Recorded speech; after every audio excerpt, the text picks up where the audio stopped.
Community Policy Speaks, our podcast here at the Community Policy Forum. So the Community Policy Forum is an independent think tank seeking to promote evidence-based and community-centered approaches to policymaking surrounding the structural inequalities facing Muslim communities in the UK. We attempt this through connecting policymakers with academic research and experts, and through providing platforms for engagement with diverse Muslim voices on areas of contemporary importance. So 18th to 24th March marks Neurodiversity Celebration Week. Founded in 2018, it is a worldwide initiative that challenges stereotypes and misconceptions about neurological differences. It aims to transform how neurodivergent individuals are perceived and supported by providing schools, universities, and organizations with the opportunity to recognize the many talents and advantages of being neurodivergent, while creating more inclusive and equitable cultures that celebrate differences and empower every individual.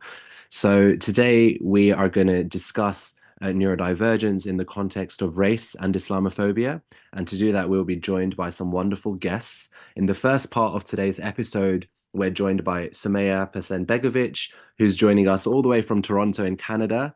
Welcome, Sumaya. Sumaya is the creator and content curator of Neurodivergent Muslims, a platform created to amplify neurodivergent Muslim voices and provide a community where people can find educational content and tips.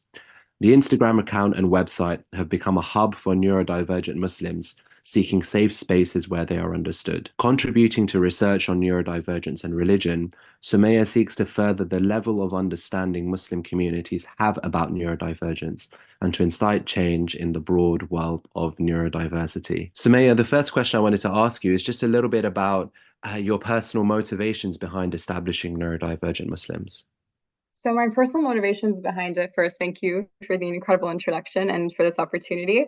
So my initial reasons for doing it was in 2022, shortly after getting diagnosed, about maybe 10, 15 minutes after, me and my doctor talked about different treatment plans, and we talked about how support is vital and how finding it online is an amazing way to do it. So naturally, after the call ended and I had a list of things to look at, I decided to stray from the list and search for things that were a little bit more personal to me. So things that were Islamic specific and things that were specific to Muslims. And so when I went for looking, I didn't find much. I found about, I think it was 3 social media videos that were more humorous, so not too helpful. And then the only other resources that I could find was a presentation about how Islamic exorcisms can actually cure ADHD or prevent it. And it was essentially a list of deficits about how the condition isn't real, about how it can be cured through Islamic practice because it is the result of a religious deficiency.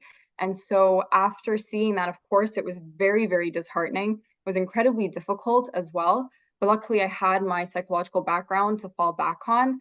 However, after a while, I came to realize that anybody else who has a similar experience as me and decides to seek support and help from the Muslim community, they aren't going to find it. They're instead going to be met with ableism. They're going to be met with discrimination, and they're going to be met with people telling them that their problems are not real, and rather that they just need to go pray more. And for me, that just, oh, it absolutely broke my heart. I couldn't fathom how many people have actually been in my shoes before, how many people came before me that struggled in this way and continue to struggle silently. And so after a little while, I decided, what if I were to start? Because everyone has started somewhere. All of these, big accounts that we see talking about neurodivergence that have started really spearheading change in this world, they all started somewhere. So I thought, well, let me follow in their footsteps and let me attempt it myself.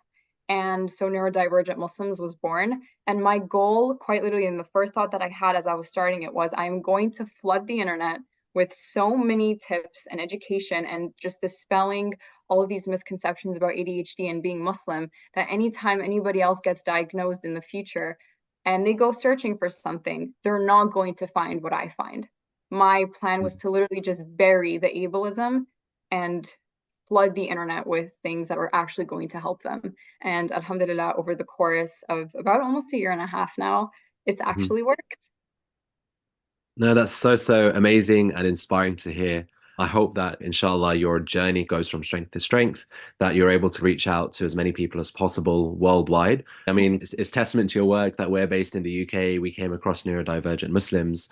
And I think it's one of those topics that is very much not just confined to a single Muslim community, say based in Canada or in our case, based in Absolutely. the UK, but it's actually something that, inshallah, Muslims all across the globe, English speaking Muslims particularly, can actually access in order to find that support that, as you indicated, may be lacking. And later on in the episode, I did want to discuss a little bit more about perceptions of neurodivergence within Muslim communities, but we'll come on to that. I guess just to set the scene a little bit more, before we delve into some more specific discussions, for some listeners that may not be entirely aware or may not have even come across the term neurodivergence or neurodiversity, what do these terms actually mean? So the simplest way to describe what neurodivergent means, we'll start there, is that it refers to the natural variations in the human brain and neurological functioning and how the brain processes information. So it acts as an umbrella term that encompasses a list of conditions. So you'll most commonly see things like ASD, autism, or ADHD, dyslexia, OCD. Now, the list of what is neurodivergent continues to grow as research in this area grows. So that list is ever changing, and we're going to see a lot of changes there. But these are the most common ones that you're going to encounter. Now, neurodivergent is not a medical term, so that's important to be clear on. But it's essentially just a way to describe those differences, those variances in a term that doesn't look at those conditions as quote unquote atypical or Mhm. abnormal, because there is no such thing as a normal brain. No two brains are alike. And even if one person has autism and so does the other, they might present in completely different ways, which is why oftentimes when we talk about neurodivergent, you'll also see the term neurodiversity come up, which Mhm. acknowledges that despite neurodivergent being a very broad umbrella term, that even within that, there is so much diversity in how symptoms present and how everybody's brains works. So it's just very, very focused on being inclusive of differences. And it also just acknowledges that these differences are not disabilities, though many people would regard them as such. That is, of course, up to personal preference. It's a very debated topic, and it's up to the Mhm. people to decide if they view that as such. However, neurodivergence tries to emphasize that they're differences and that rather we're just differently abled. And these differences are to be celebrated because there are so many strengths that come along with the difficulties, of course. And so, yeah, essentially, neurodivergence is just an idea and a term that encompasses those differences in the brain, and it provides a label or a term that helps empower individuals and sort of create a community around it. What are some particular challenges that, in your opinion, neurodivergent Muslims face? So I think we'll start off with sort of the basics, which is everyday tasks. So a big part of a lot of neurodivergent conditions are struggles with executive functioning. So it's essentially just the ability to actually do the things that you set out to do. So there's a lot of biological and neurological reasons as to why this occurs. I'm not going to get too much into the science Mm. and bore everybody, but it makes it very difficult to do basic things. For example, as specifically as a Muslim, 5 times a day, you have to pray. And when you have struggles with executive functioning, it is incredibly difficult to get up and to stand on that mat.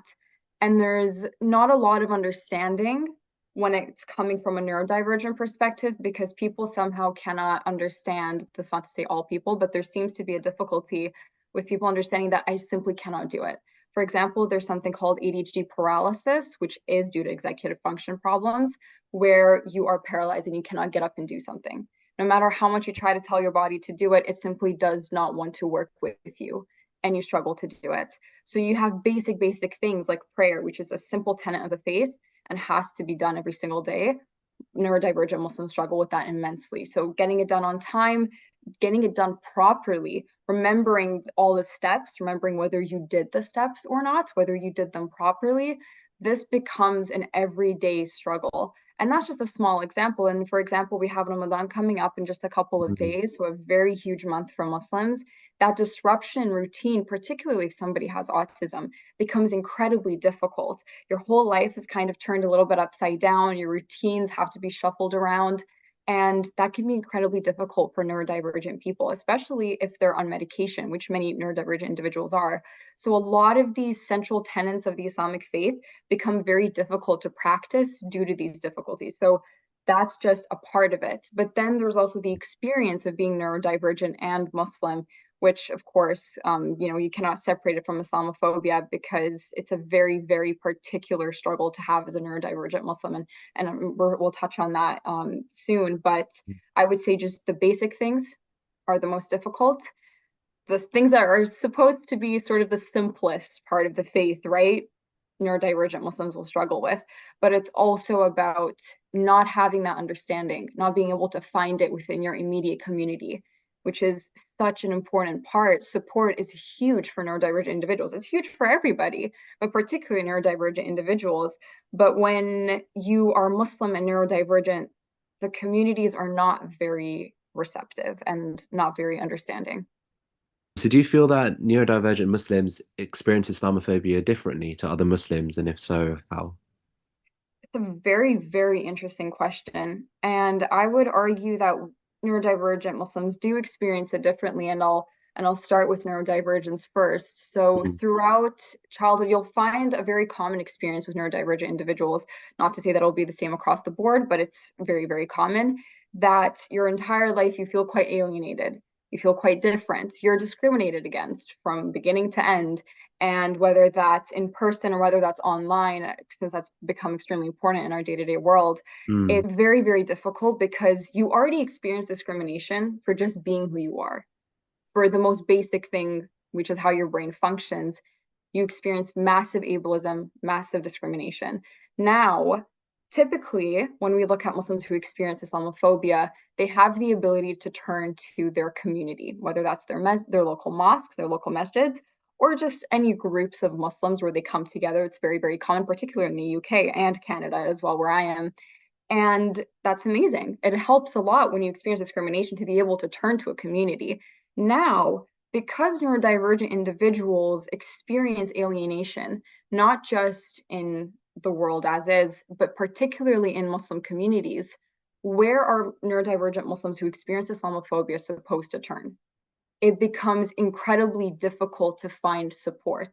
So not only are you discriminated for the most basic thing, which is this is how my brain functions, and people look at you and they decide to deprive you of certain experiences, of certain opportunities, or to impose certain beliefs and ideas on you. So your whole life you're living with that discrimination. But now in this world, particularly if you're visibly Muslim, like a Muslim woman who wears a head covering, a hijab, it becomes all the worse. So you're alienated as is, but now you have the rest of the world taking another crucial part of your identity and saying, I do not accept it. I'm alienating you. So now these individuals, they have two major parts of their identity being disregarded and being discriminated against. Typically, a Muslim would turn to their community. But from my experience, from the hundreds of messages that I've received from Muslims and also in person, the people that I've spoken to, they're not accepted in their communities. Whether that's because they have neurodivergent children or because they're neurodivergent themselves, they do not have these spaces to turn to. And then Islamophobia becomes even harder to cope with. And it becomes even more difficult, particularly if you have struggles with emotional processing, and neurodivergent individuals tend to have that difficulty. Your emotions tend to be exasperated. So basically, your emotions are bigger, they're harder to deal with, and they're much, much harder to process sometimes. This, again, not the same across the board, but when you combine all of that with the lack of having support, neurodivergent Muslims experience Islamophobia in a way that is incredibly difficult to deal with. And it's so saddening having to read those experiences and hear people say, I have nowhere to turn. Everybody else does. And I would say that that's the biggest reason neurodivergent Muslims experience Islamophobia differently. As you indicated, intersectionality is so important. Like you said, not just being Muslim, Absolutely. right? Which is almost like a penalty in and of itself. In a lot of Western countries, like the US, like the UK, like Canada, where Islamophobia is rife. But being a Muslim woman, a visibly Muslim woman wearing the hijab or the niqab, for example, and then on top of that being neurodivergent, Yeah. of a minority ethnic background as well. I just wanted to ask you a little bit more about how you feel neurodivergence is perceived within Muslim communities and what can be done to positively change perceptions of neurodivergence within Muslim circles, in your opinion. Right. So I think obviously we don't want to generalize. Every community is different, and I can't possibly understand and know what goes on in every single community, Mm, but the prevalent theme that I've noticed from just again like hundreds of messages that I've gotten from people, experiences of people that I've spoken to in person, and experiences in my own community is that neurodivergence is first of all not acknowledged. That's number one. It is it's not spoken about. And alhamdulillah, I mean, in recent years, I'd say in the last 5, 6 years, in Muslim communities have made huge strides in acknowledging mental health. Now, the next step would be to acknowledge neurodiversity, which is they're interlinked. I don't think you can separate the two at all. However, Muslim communities don't seem to acknowledge individuals that are neurodivergent. And I actually made a post about this very, very early on when I started my account. I believe it may have been the second or the third post. I talked about ableism in the Muslim mm, communities. And again, we're not generalizing here. It might be very different in someone else's community. Perhaps it is recognized, but this is the most common experience, is that the only time anything similar or even a little bit of neurodivergence is mentioned, it's when it is used almost as a religious scapegoat. Now, this is a little bit of not even a little bit, a lot of it's very much a sensitive topic, mm, but it seems to only be mentioned when your child is going to take you to heaven because of how much you're struggling with them. mm, This is the only time it seems to be mentioned when it said, well, because of how much you're struggling with your child who might maybe have high support level autism, and they'll only talk about it in the sense of, well, as a parent, you're going to heaven. Now, there's nothing wrong with that. There's absolutely nothing wrong with reassuring parents and comforting them through their struggles. I completely agree with that. We should be comforting people and offering them the support. But the only time that we mention these things is when we're able to use them as a religious scapegoat. And the only time we acknowledge these people is when we use them in that manner. And to me, it's very, very, very unfair. So it just seems to be unacknowledged. And when it is, it appears to be used as a religious scapegoat. Again, not to generalize, but this seems to be the mm, common theme. And from the messages I've gotten from people, when they have attempted to join these communities and to speak about their issues, whether it's in their mosques or just in gatherings of these communities, it's just immediately met with side eyes. It's met with silence. It's met with, but have you tried praying more? Have you, mm. have you read the Quran enough? Have you tried finding a hadith about it? Maybe it's jinn possession. Have you tried looking at that? And these are real words from real people. Yeah. They told me, they said, I've had people tell me I'm going to hell because of the Mm, struggles that I have. I told them I can't pray. I struggle with it. The immediate response was, you need to fear God and you need to figure it out and you need to stop. And I'm not going to lie when I say that the messages that I've read in many, many, many times, I was in tears at the end of them because all I was hearing from people was, my community rejects me. I've been shunned from my community because of my neurodivergent children or because I'm neurodivergent myself, and they don't talk about it. I've tried getting people to talk about it. They don't want to talk about it because they view it as that's not important. We have bigger problems to deal with. This is what people are being met with in these communities. mm, And the first thing that we need to do if we want to improve this, if we want to raise awareness, is acknowledgement. I did some help on research with a master's student from McMaster University here in Canada on neurodivergence and religion. And he asked a similar question, which is, how do we in neurodivergent communities, period, how do we help this, in religious communities? How do we also yeah. help? And the first step will always, always be acknowledgement. Always. First, acknowledge that these people exist, that these struggles exist. Because when you do acknowledge it, then you can actually look at the people and you can ask them, hey, how do you feel? What do you need? How can we help you? Acknowledgement is the biggest, biggest step. And it's the first one that Muslim communities need to take. And I truly don't think it's very difficult either. You can just throw it in a sermon, in a khutbah, right? Just throw Mm, it in a little bit. You can talk about it. For example, Neurodivergent Week's coming up. What an incredible opportunity for a lot of masjids and a lot of Muslim communities to touch on these things. I'm not saying, go talk about it for a full hour, but start off by acknowledging it in small doses, getting people used to the term neurodivergent in these circles. get them used to the idea that this exists, and then start to create communities that are going to support these people, offer aids, offer help, offer more accessibility in mosques. There's so much that can be done, but it always goes back to the first stepping stone being acknowledgement. Thank you, Sumaya. We started by discussing your organization. How can people contact you and benefit from your expertise? So the easiest way to find us would be to just go on Instagram and type in neurodivergent Muslims or neurodivergent underscore Muslims, and the Mhm, account will pop up right there. It's a little crescent moon with a mhm. colorful head and brain, so you can't really miss it. It's very in your face. And to contact me, you can just click message. I respond to everybody. Feel free to do so. I also have my email in the bio, so you can access that.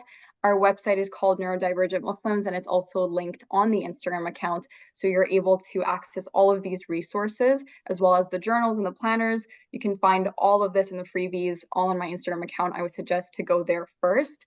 It's Yeah. where you have an overview of everything. And if you have any questions, anything at all, whether you feel that it might be silly or not, or you just want to share your story, you're absolutely free to do so by messaging me at any moment, and I will, of course, respond.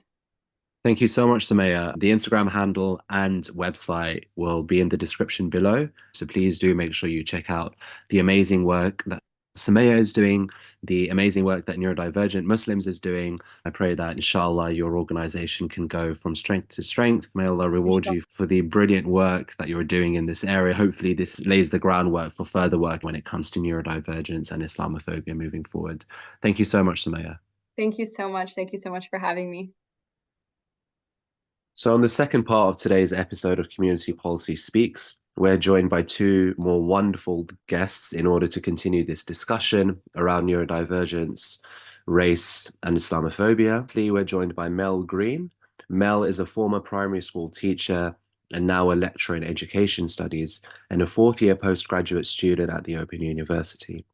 Her doctorate in education explores the personal and professional identities of distance learning educators.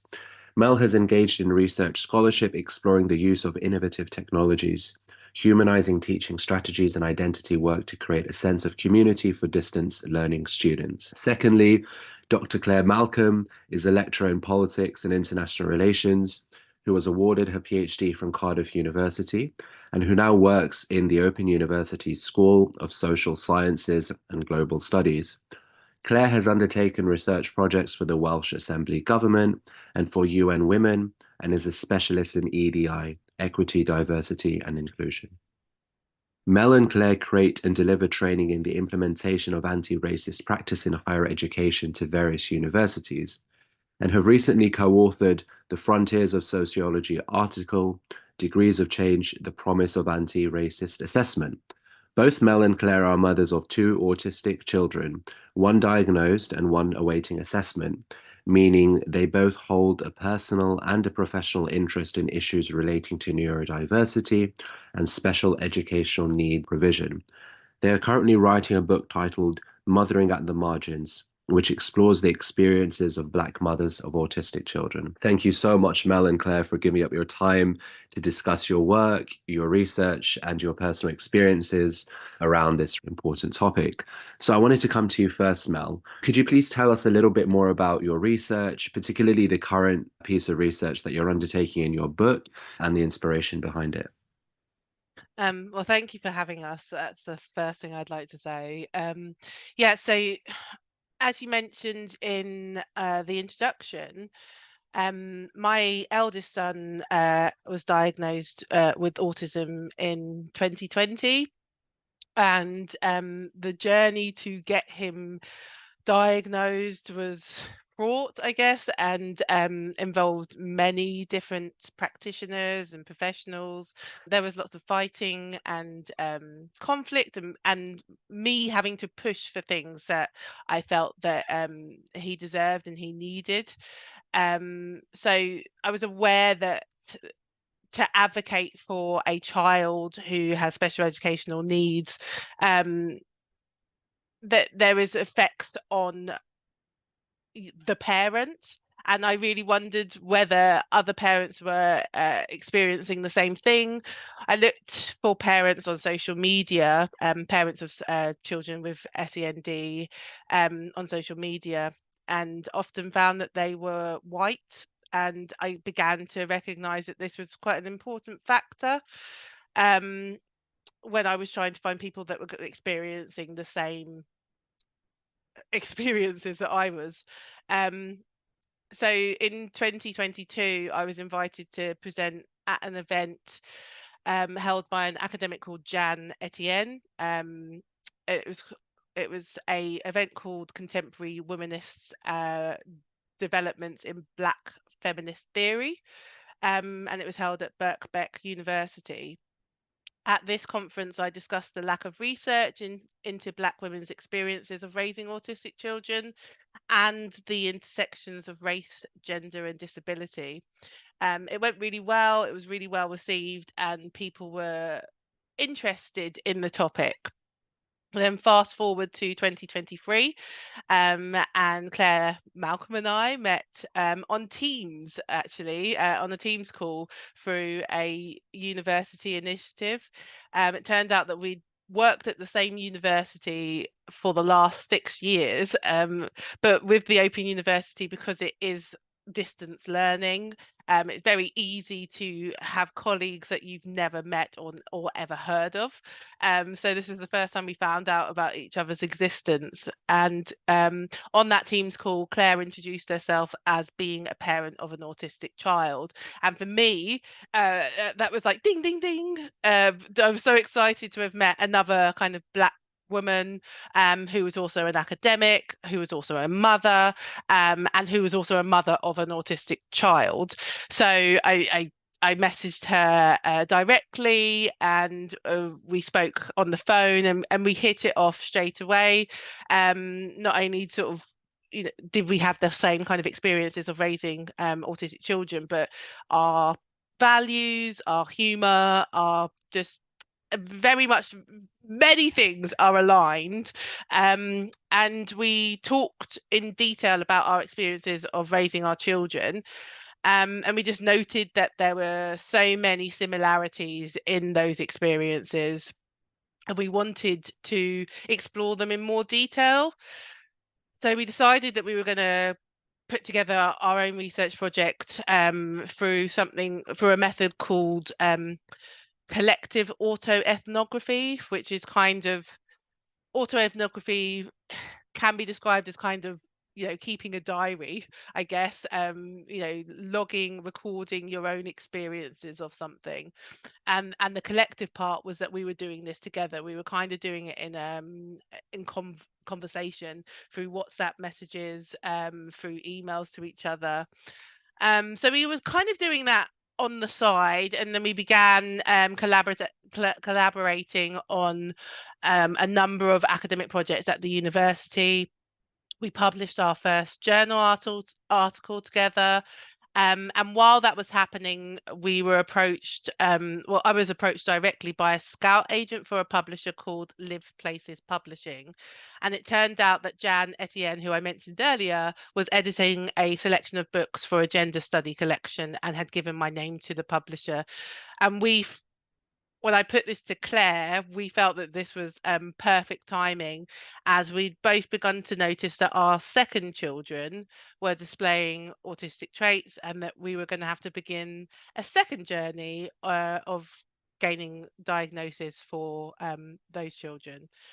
So I suppose, in short, for us, our inspiration for this study comes from our children, because without them, we wouldn't have had the experiences that we have had, but also from being Black women who are navigating society whilst advocating for our children. And we felt that there needs to be more out there about our experiences. So not just in social media, like I was having issues with finding people like me in the beginning, but actually within research literature. When I say that there is a lack of research that looks into Black women's experiences of raising autistic children, I really can't emphasize enough what I mean by a lack. I mean, like, there are 2 research studies or something that exists out there. So we're really interested in understanding how our Blackness, how our gender, how our children's disabilities impact our experiences of trying to get our children into appropriate schools, finding appropriate healthcare services, accessing social care services. And we wanted to know if the experiences we have are experienced by other Black women as well. Thank you so much, Mel. I wanted to come on to yourself, Claire. What challenges do you think Black women and women of color face when it comes to raising neurodivergent children? I think it's such an important question, and it is an extension of some of the things that Mel's already spoken to. In our personal experience as individuals, and now as a collective, as Mel said, are kind of sharing what we've been through, but also in some of those initial research findings from the participants that we're talking to, so other women who are going through the same things as us, who are also Black women raising neurodivergent children, or specifically raising autistic children. We found that really the experience of being a Black woman who is raising an autistic child is in many respects a kind of an exaggerated version of what it is to be a Black woman in the world anyway. And by that, what I mean is there are a number of kind of tropes and stereotypes that get weaponized against Black women as a matter of course. So whether it's the angry Black woman cliche that it's harder to stand your ground as a Black woman without people associating that with aggression, and with also kind of tropes around laziness, those kind of welfare queen cliches as well. Stereotypes around morally questionable behavior, and even things that are ostensibly flattering or positive, like the idea of being a strong Black woman is a very overplayed cliche as well. All of those things, those preconceptions that people have about Black women, make it much more difficult for us to access the services and the support that we need for our children, because we're not going in at the same baseline of goodwill as white women generally would be. So I have found that when I go into spaces where I'm advocating for my child, I'm fighting, as Mel said, for these finite and limited resources, I'm having to almost guide service providers through their erroneous assumptions about who they're talking to. So, I get lots of very sort of condescending questions about, and is dad around? Of course, there'd be nothing wrong with being a single mother of an autistic child, but for what it's worth, or two autistic, but for what it's worth, I'm not. I remain married to their father, and if he's not attending an appointment, it's because he's unavailable to do so, not because there's something going on at home. That's always the assumption. What's going on at home? What's missing? They're deficit-based assumptions about what my parenting looks like and the kind of effect that's having on my children. So trying to overcome those in the first instance through any number of means, credentializing myself as soon as I arrive in a space, having to say, it's Dr. Claire Malcolm, which I would never do under any circumstances normally, and under any social circumstances, but I will emphasize that when I'm dealing with service providers and fellow professionals, because it helps to cut through some of that discourse and some of those assumptions. I know, Mel, that you do the same, making sure that the people you're talking to are aware that you're a former primary school teacher. So credentializing is one of those strategies. Also, deputizing is a big strategy, because both Mel and I are married to white men. So we often find that a way for our position to be taken seriously is almost to send them into that space to speak for us, which as personalities grates on us. It goes against everything we stand for to have to do that. But it's one of the sacrifices we've sometimes had to make for our children, to make sure their story is heard without the filter of that discrimination and that racism that we face in those kinds of spaces. All of this, I'm sure you can imagine, is exhausting. It's very tiring. So one of the phenomena that we've encountered in our research so far is this concept of weathering, where we're internalizing a lot of that, a lot of those discriminatory attitudes, a lot of that extra work that we have to do to be taken seriously and access resources. And it ages you, it tires you, it makes life just materially more difficult than it already needs to be. And when your personal experience has you sat at the intersection of racism, misogyny, and ableism, then your everyday life just becomes a lot more exacting, a lot more difficult to deal with. And the end result, really, in both my personal experience and I'm now seeing in the experiences of the women who have been kind enough to share their journeys with us, is that often we're not really seen or heard as the experts that we are. And no one is more of an expert on my children than I am. No one is more of an expert on Mel's children than she is. And yet having to establish that is in and of itself something of a battle for us to be taken seriously, for us to be seen and heard, and by extension for our children to be given that good grace as well. So I think that's how I would summarize that challenge. Thank you for that answer, Claire. Yep. So I wanted to come back to yourself, Mel. Do you feel that neurodivergent children of color and their parents experience racism differently? And if so, how? So intersectionality, in short, describes how social identities such as racial identity, gender identity, disabilities, how they intersect to create experiences of power and privilege, or discrimination and oppression. And so therefore, when it comes to neurodivergent children and their parents, if they are also racialized, their experience of accessing services such as healthcare, for example, have got so many layers to it in their interactions with healthcare professionals, practitioners, their knowledge of where to access these things. So I'm thinking about an example when I was trying to get my eldest diagnosed with autism, and I initially spoke to a health visitor who I'd seen I don't know if you're aware that health visitors do kind of assessments of children at different stages of their development. So my son had a assessment at 2 years, and he was meeting his milestones. So there was no problems, and I was kind of withdrawn from the health visitor kind of program. I contacted that same health visitor, I think it was 6 months later, about my son's development and how I was noticing that his speech was regressing, how his attention abilities weren't kind of what I would have expected.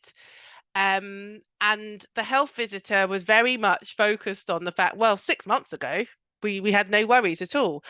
I had done my own research as normal, and found that regression was part, well, for some children, was part of the experience of being autistic, being at a certain level, as a certain ability, and then regressing later is quite common for autistic children.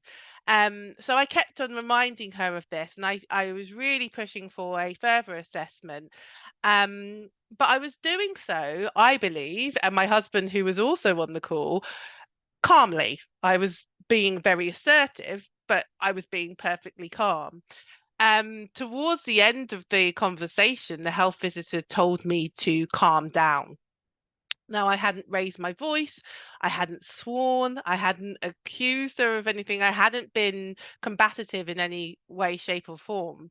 So the idea that I needed to calm down was incredibly offensive to me. And it was actually my husband, who was on the call at the time, and as Claire's mentioned, is a white male, who said she doesn't need to calm down. She's highlighting what our concerns are. There's no anger in her voice. It led me to complain to that person's manager, but I suppose that speaks to the kind of stereotypes that already exist about Black women that Claire mentioned earlier. This idea of an angry Black woman is it's associated with Black women, and it's part of our lived experience. And so when you're advocating for your disabled child, to have that stereotype existing, you really do have to modulate how you interact with people for fear of being perceived as angry or as aggressive. And with regards to my children,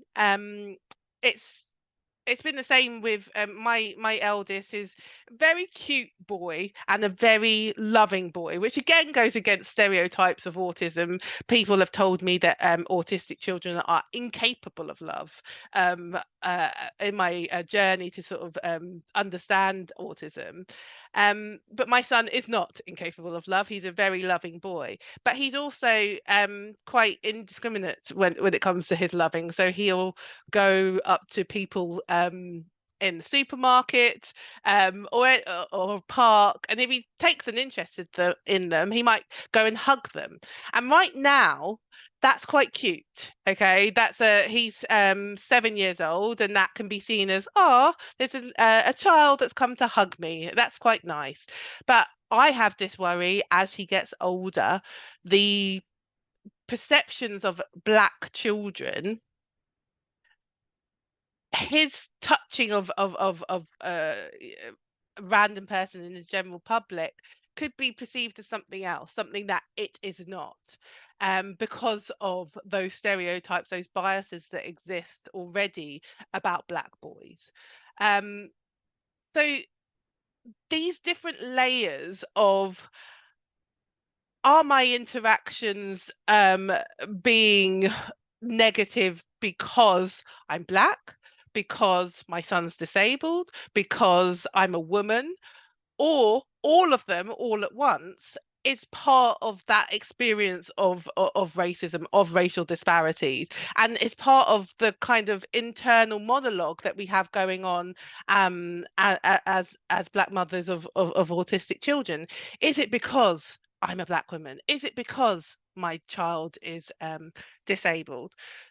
So, as Claire was mentioning, this layer of oppression that we were talking about, or writing about in our book, links to so many different things of our experience. You know, it can affect a woman's mental and physical health, financial implications, employment implications, and then when it comes to our children, exactly the same. So I suppose, in short, yes, I do believe that neurodivergent children of colour and their parents experience racism differently, and the reasons why, I think, link to intersectionality and this layering of oppression and discrimination. Thank you, Mel. Claire, I wanted to come to you with one final thematic question, and this is quite a broad question, so feel free to address it as you see fit. But what steps do you think should be taken to improve support services for women like yourselves? It is a broad question, but it's a vital question, right? So I'm really glad that you asked. So I would say the first thing that needs to happen here is that service providers themselves, whether that's in education, medicine, social work, across the board, need to be more aware of their own, I don't like to use the word implicit bias. I feel like implicit lets people off the hook a little bit. You know, like it's not their fault. It's just something they're carrying around with them without knowing. A lot of these biases are a lot more explicit than people are willing to admit. But one way or the other, they need to take account of their biases and the impact of those biases. So what Mel's just perfectly described then about her concerns about her son and the perceptions of his behavior. What our kids, I find, are often subjected to is adultification, this sense that they're not given, in the same way that we're not given the benefit of the doubt that a lot of white mothers receive. Our children aren't treated like children. You know, they're treated as if there's some other element to their behavior or their presentation, even notwithstanding their experience of being neurodivergent. I don't know that a lot of service providers are aware that they do that to our kids, but they do. I'm not sure that a lot of service providers are aware of where their social containments come from. So this idea that Black women are kind of harder to reach, and we get this as people who work in higher education, we get this as well, this containment of, they use the term BAME, but then when you disaggregate that to just talk specifically about Black students, there's this sense that Black students, how do we reach our Black students? Black students don't engage, Black students are hard to reach. It's never looked at the correct way around. The reason that we are less inclined to engage with these services is because these services are less than welcoming to us, because they do things to us like what Mel just described. I'm standing my ground. I'm trying to access resources for my child. I'm trying to explain to you as clearly as I can what my child's needs are. All you're hearing is angry. And that's not something you would bring to bear in a conversation with someone who didn't look like me. So these service providers need to do is really appraise their own behaviors and take honest account of what they're bringing to the encounters they have with Black women. Bear in mind that the service providers themselves are often not particularly representative of a diversity of voices. So, I mean, I don't live somewhere that's particularly ethnically diverse, I will say that, but notwithstanding that caveat, I very rarely encounter medical professionals in particular who have the same background as me. So doing a bit of extra work to make sure that cultural competence is being treated as a priority is absolutely what these service providers should be doing. That requires a lot more in the way of targeted research. So circling back to something that Mel said earlier on, when we started, every decent research project starts with a literature review, right? That you're looking at what's already out there that you can consolidate and build on and compare with your own perspectives. When you try and do that with this topic, the paucity of research is genuinely alarming. It's just not out there. So more in the way of targeted research, which is specifically about the experience of Black women and racially minoritized women in general, and raising neurodivergent children. That needs to exist. That needs to be funded. Funding is key here. And then that funding needs to carry over then into community building. So another element of our research that's been really eye-opening for us is actually just trying to get the word out that this is a project that we're doing, and we'd love to hear from Black women who are raising autistic children. As Mel was saying, it's quite hard to platform that. It's quite hard to, even using social media, to get the word out that this is a group of people we're trying to reach, because as I was saying, we are quite a difficult group to reach, not because we don't want to be reached, but because we don't have the experience of anyone trying to reach us. And then just to bring together everything we've talked about, I think an increased awareness across society, whether that's service providers, policymakers, educators, or just individuals in the world in general, I think an increased awareness of what intersectionality is and what it looks and feels like is so vitally important. And I'm sure that that from your perspective, as an organization that's battling against Islamophobia, this is something that you'll recognize as well. The denial, the tendency that people have to want to dismiss this as, oh, it's just the oppression Olympics. It's just people wanting to find ways to feel sorry for themselves. The evidence is all there. The statistics are there. The facts are there. The physical and mental impacts that these experiences have on Black women, on racially minoritized women, are eminently, demonstrably provable. These things are happening. So I just think having more conversations, having more frank conversations, having more regular conversations, but also having higher profile conversations about the lived experiences of racially minoritized women, especially those who, as I said earlier, sit at the intersection of discrimination on the basis of race, discrimination on the basis of gender, and discrimination on the basis of disability, of ableism, is the key to really ensuring that not just us, but that our children are able to flourish and thrive and access the resources that they both need and deserve. Which is why, just to put a button on all of this, I'd like to reiterate what Mel said at the beginning, and just to say a huge thank you to you for giving us that platform, for giving us the opportunity to have this conversation, and hopefully, start and extend exactly those kinds of conversations. You're most welcome. Thank you again to both of you for giving up your time. When is your book going to be published? Well, we're going to be submitting the draft of the entire manuscript by the end of this year. So sometime in 2025. Probably early 2025, I would say. All right, brilliant. Well, we look forward to that. Thank you so much again, both of you, for giving up your time, for joining us, for sharing your insights. Thanking Sumaya as well, who joined us on the first part of the podcast episode. Please do keep up with the work of Neurodivergent Muslims, Sumaya's organization. Please do keep up with Mel and Claire's great work. Their book, Mothering at the Margins, will be coming out hopefully within the next 12 months. So do keep an eye out for that. Do keep up with Community Policy Forum's work on Instagram, Twitter, LinkedIn, and YouTube. And thank you very much, everyone, for listening.